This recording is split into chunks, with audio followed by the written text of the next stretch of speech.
Okay, I'm still trying to process what I just watched. What the hell, man? That was one of the craziest games I've ever seen in the regular season. The Chicago Bears were down 16-6 with 4 minutes left in the game, and they pulled off the unthinkable comeback against the Green Bay Packers. I mean, this team really does deserve the title of Cardiac Bears because every time I'm watching the Bears, I feel like I'm having a heart attack. This is now the 6th time this season they won a game trailing at the 2-minute warning. And that final 2-minute stretch in overtime, Caleb Williams just went nuclear. That game-winning touchdown that he had to DJ Moore was one of the most beautiful balls I've seen him throw in his entire NFL career so far. And I think DJ Moore kind of died on that play, it looked like. It looked like after he got it, I didn't think he was going to get up because it looked like he hurt his back earlier in the game. I was pretty sure he broke his back after that. I mean, that was just a tremendous catch and play. Not to mention the go-ahead touchdown to tie the game at the very end. That was just a very good 2-minute drill by the Chicago Bears. They perfected that. I mean, they had a 1 in 12 chance, too, to get that onside kick. I could not believe they got that. I just really am trying to process what just happened because I'm still just at a loss for words. I mean, just holy cow, man. I think the Green Bay Packers are going to have to go to therapy after this game because I think they're just traumatized after this. And I don't blame Packers or Packers fans, man.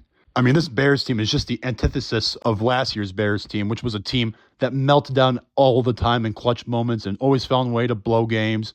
But this team, man, they just find ways to win. And it's not always the prettiest. I mean, Caleb Williams didn't have the prettiest statistical game, and he had some missed throws, and the Bears had some ugly drops. It's never perfect watching this Bears team, but, man, they find a way to win, and they have a great run attack, man. Mungai and DeAndre Swift, that is a great 1-2 punch duo, and they really did a good job setting up that play action at the very end of the game for DJ Moore to score that touchdown. And also, this team does not turn the ball over a lot, so they're winning the turnover battle both on offense and defense. As for the Packers, yeah, this game stings, man. I'm not going to lie.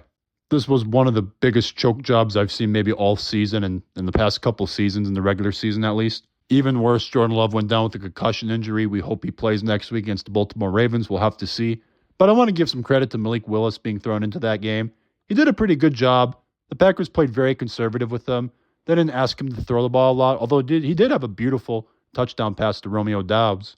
And he utilized his legs well as a runner. They still mainly kept it to the run game and didn't really want him to throw too much still. But, I mean, they play a Ravens team next week, so even if they play Malik Willis, I think they can win that game with him starting. The Ravens team is just not very good right now. And, man, did their secondary collapse at the end of that game, too. They have to improve.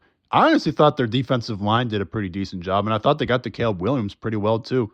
I really think you had to put this more on the secondary. Like I said, they didn't get the stops they needed, and they blew a lot of coverages, and that cost them the game. The Bears now also have control in the NFC North, and all they have to do is win one more game, and they can clinch the division. It's been insane seeing this team's turnaround this season. I mean, this was a team that lost to Detroit Lions 52-21. After that, they have now won 11 of their last 13 games, and they've just been on a hot streak. And this team is starting to build an identity. They have a good run attack. Caleb Williams is able to make the throws that he needs to make for them to win games. And this defense gets a lot of turnovers. That's a lot of things that can translate into the playoffs. I'm just really intrigued to see how these next 2 weeks are going to play out for Chicago because who knows? This team could be the number 1 seed in the entire NFC, and then everybody would have to go play in Chicago. And you know how Chicago can be. It can be very windy and cold, and it can be a very tough environment to play in. But anyway, that's about it. Thank you guys for watching. Like and subscribe for more football content.